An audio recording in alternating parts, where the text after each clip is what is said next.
네, 여러분 안녕하십니까? 2026년 7월 1일 이민 멘토의 주식 레벨업 시작해 보도록 하겠습니다. 시청 전에요. 좋아요와 구독 그리고 알람 설정까지 부탁드리도록 하겠고요. 7월 달에는 분위기가 산뜻 변한 것 같죠? 아마 이번 주 월요일 날 조금 힌트가 되셨을 수는 있겠지만 코스닥이 올라갔고 코스피가 떨어진 날이 월요일이고 어제 같은 경우에는 이제 리밸런싱, 윈도우 드레싱 때문에 전체적으로 좀 시장이 눌렸고 오늘은 코스피가 빠지고 코스닥이 올라갔는데 코스피도 상승 종목수가 훨씬 많고 상승 테마도 훨씬 많았던 약간은 6월 달에 쏠림 현상이 너무나 심해서 사실은 되게 힘들었거든요. 그게 오늘 좀 완화가 되는 건가? 싶을 정도로 이번 주 월요일 그리고 수요일 날은 꽤 좋은 형태의 시장 분위기가 흘러가고 있다. 라고 생각을 해주시면 될 것 같습니다. 그렇다고 해서 SK 하이닉스와 삼성전자가 이제는 고점에서 끝난 것이냐? 저는 그렇게 생각은 안 한다라고 말씀을 드렸습니다. 자, 일단은 오늘 가장 이슈가 되고 싶은 건 요거예요. 에코프로 그룹주들의 유상증자 이슈로 하락이 되고 있는데 결론만 말씀드린다면 일단은 유상증자는 저는 반대하고 싶은 생각 없습니다. 제가 하나솔루션 때도 굉장히 크게 경로를 했었고 근데 이번 에코프로비엠의 유상증자 이슈는 할만해요. 이렇기 때문에 상장을 시켜놓고 유상증자라는 제도를 이용해서 주주들이랑 같이 올라가는 거거든요. 제가 예전에 삼성 SDI 유상증자 때도 유상증자를 받으라고 말씀을 드렸었고 그 다음에 LNF BW예요. 그거는 유상증자가 아니라 BW 신주 발행할 때도 받으셔라. 더 이상 악재가 나올 게 없다라는 얘기를 했는데 이게 조금 아쉬운 게 뭐냐면 타이밍이 굳이 오늘이었어야 됐나?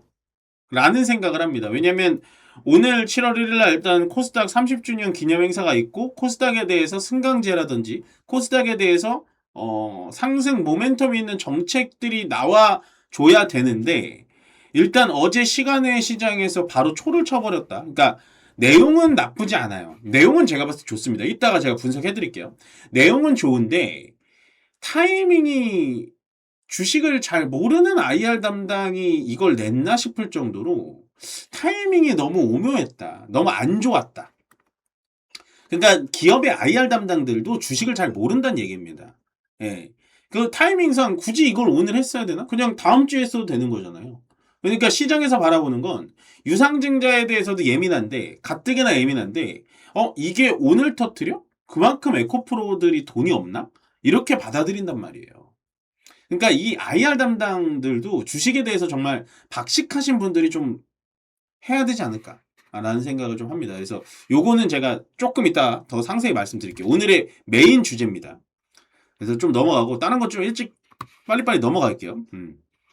원화가 계속 떨어지는 게 좀 부담입니다, 사실은. 예. 근데 이거를 어떻게 설명해야 될지 모르겠지만 그나마 다행이다라고 표현하기는 좀 애매하지만 엔화도 완전히 최저치를 달리고 있어요. 완전히 바닥이거든요. 그러니까 원화와 엔화가 같이 떨어지는 거는 참 희한합니다. 근데 이 두 나라의 공통점이 뭐냐면 미국에 투자를 약속한 나라예요. 그것도 엄청 크게.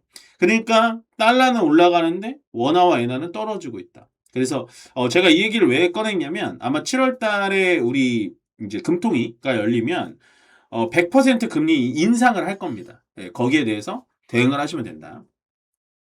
혹시나 원화가 너무 약세가 돼서 베이비 스텝이 아니라 0.25가 아니라 빅 스텝 0.5를 만약에 높이게 되면 시장은 약간은 충격은 좀 줄 수 있다. 근데 일단은 저는 원화는 좀 잡아야 된다고 생각해요.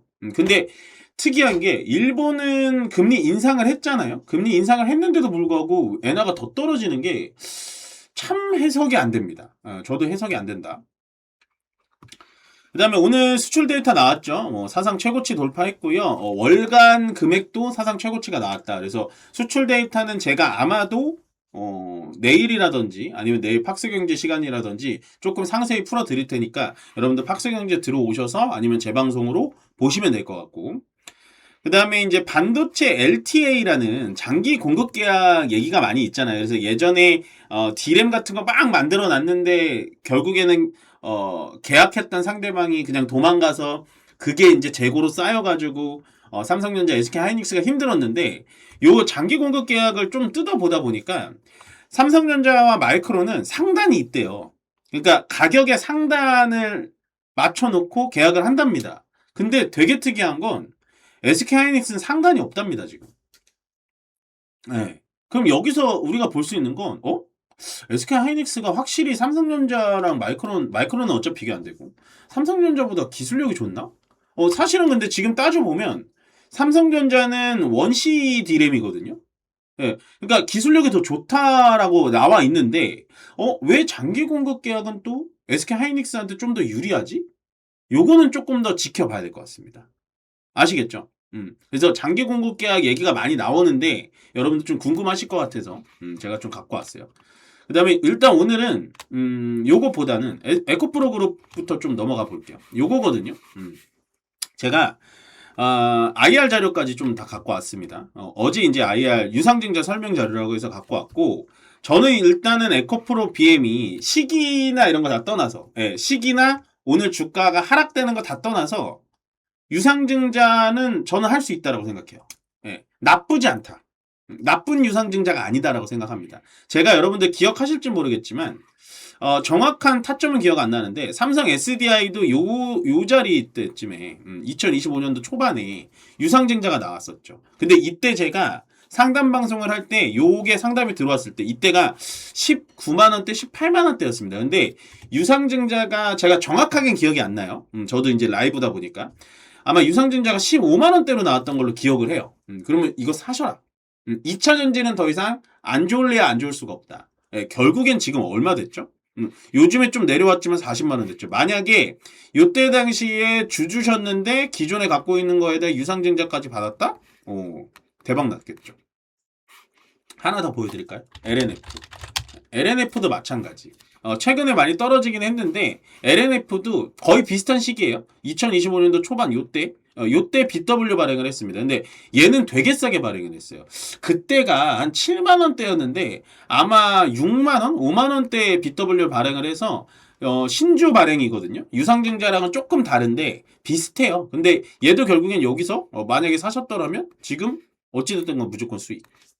조금 팔았겠죠, 요 자리에서. 20만 원짜리에서. 요 사이 반토막이 나긴 했습니다만 결국에는 2차 전지 종목들이 좋아서 유상증자를 해서 제가 사라 그런 게 아니라 유상증자의 좋고 나쁨은 없어요. 무조건 좋다, 무조건 나쁘다는 아닌데 보통 유상증자를 제가 판단할 때 좋아 보이는 판단은 뭐냐면 주가가 저점을 찍을 때는 괜찮습니다. 제가 싫어하는 유상증자는 또 이런 말씀 드리면 좀 그런데 하나솔루션이 최근에 유상증자 이슈 나왔잖아요. 얘 유상증자 어디서 했죠? 여기서 했습니다. 여기서 했다고요, 여러분들. 그게 큰 차이가 납니다. 아까 보시면 SDI 여기, LNF 여기, 그 다음에 에코프로비엠 볼까요? 주가 어디예요? 여기잖아요. 뭐가 부담스러워요, 이게? 전혀 안 부담스럽죠. 저는 괜찮다고 봐요. 자, 볼게요. 유상증자를 하는 이유. 일단 1조 2천억 원. 솔직히 많습니다. 좀 부담되는 금액이긴 해요. 여기 보시면 1조 2천억 원. 왜 그러냐면, 에코프로비엠의 시가총액이라고 보시면 12조거든요. 그러니까 시가총액 대비해서 10% 금액을 증자한다라는 건 어떻게 보면 좀 부담스러운 건 맞습니다. 증자 비율 여기 나와 있죠. 10%.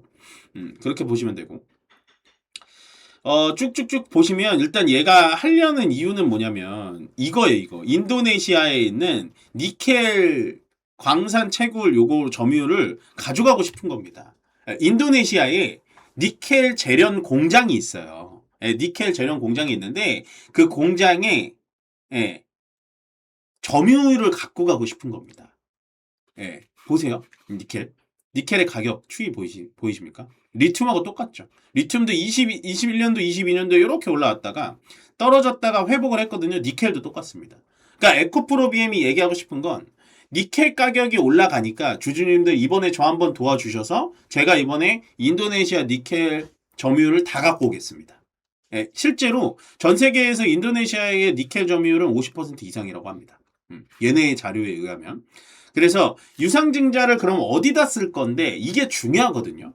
보통 제가 싫어하는 유상증자는 고점에 주가를 다 높여놓고 유상증자를 하는 놈들을 할게요. 하는 놈들의 특징은 뭐냐면 운영자금을 엄청 갖다 씁니다. 운영자금이 뭐예요? 인건비 그리고 본인들의 운영비예요. 회사 다니시는 분들 알죠? 운영비가 뭔지. 예, 밥 먹고 뭐 그러진 않겠지만 밥 먹고 커피 먹고 그런 것도 다 운영비예요. 그래서 유상증자가 제가 그때 하나솔루션을 굉장히 싫어했던 게 반이 시설자금이고 반이 운영자금이었어요. 그럼 본인들 월급 못 주는 거를 주주돈 뜯어서 가겠다는 얘기 아닙니까? 근데 보시면 자 자금의 용도는 일단은 타 법인증권 취득 자금이에요. 요게 7,600억, 1,500억. 이게 뭐냐면 헝가리 쪽은 좀 1,500억 들어가는데 여기 보시면 보이세요? 인도네시아 재련소 지분 취득 목적. 이게 대부분이라고요. 7,600억. 1조 2천억 중에. 그러면 실제로 증자를 하는 이유가 명확하죠. 그 다음에 시설자금. 이게 중요하다 했죠. 시설자금 반, 운영자금 나머지 1,300억. 그러면은 유상증자라는 게 오늘 주가가 떨어뜨려서 상당히 아쉽고 좀 짜증은 나지만 오늘같이 코스닥이 좋은 날에 그럼에도 불구하고 냉철하게 본다면 과연 이 유상증자가 정말 부담스럽고 주주들을 해하려는 유상증자인가? 앞으로 더 잘하려는 유상증자예요. 물론 주가의 위치는 보시면 더 떨어질 거예요. 보통 그래요. 유상증자 하고 나서 바로 반등이 오진 않아요. 바로 반등이 오지 않아요. 더 떨어질 겁니다. 그러면 저는 이게 솔직히 저는 좀 비싸거든요. 지금 12만 1,000원 해준대요. 유상증자를. 여기 자리인데 이거 한 10만 원에 줬으면 좋겠는데 저는. 그러면 전 주주분들 이거 사시라고 할 거예요. 사는 게 맞을 것 같아요. 제가 봤을 때. 예, 주가는 좀 더 떨어집니다. 근데 니켈 재련소를 만약에 점유율을 정말 이번에 갖고 온다면 우리나라에서 유일하게 중국에 기대지 않고 원재료를 수급할 수 있는 기업이 에코프로가 되지 않을까요? 저는 그렇게 나쁘게 보진 않습니다. 물론 주가가 떨어지는 거 인정하고 타이밍상 굉장히 기분 나빴던 거 인정합니다. 그럼에도 불구하고 저는 오늘의 유상증자 굳이 나쁘게만 볼 필요가 있을까? 그러니까 너무 착각하시는 분들이 많아요. 유상증자 무조건 나쁘다. 근데 선례를 보여줬잖아요. SDI, LNF. 결국엔 걔네들은 끌어올려줬습니다. 주주와의 약속을 지켰습니다. 아마 에코프로 BM의 이번에 1조 2천억 유상증자를 에코프로도 참여를 할 거예요. 그렇기 때문에 에코프로가 오늘 에코프로 BM보다 더 떨어지는 겁니다. 왜? 에코프로의 주주들은 아니 우리한테 주주환원 정책으로 돈을 돌려줄 돈을 거기다가 또 투자해? 이런 느낌이거든요. 예. 근데 주식은 길게 보시면 됩니다. 그래서 저는 에코프로 BM의 유상증자가 오늘 굉장히 좀 안 좋은 식의 뉴스들이 많이 나오고 있는데 저는 뭐 한 주도 갖고 있지 않아요. 참고로 한 주도 갖고 있지 않지만 이게 저 정도로 이렇게 막 격분할 일인가? 라는 생각을 해요. 조금 더 냉정하게 보자면 저는 괜찮은 유상증자다라고 좀 정리를 드리겠습니다. 물론 제 말이 무조건 정답은 아닙니다만 제가 보는 현재 이 니켈 재련소를 위한 유상증자는 충분히 할만했다라고 정리 드리면서요. 끝으로 좋아요와 구독 그리고 알람 설정은 저에게 많은 힘이 된다고 말씀드리면서요. 저는 여기서 물러가도록 하겠습니다. 고맙습니다.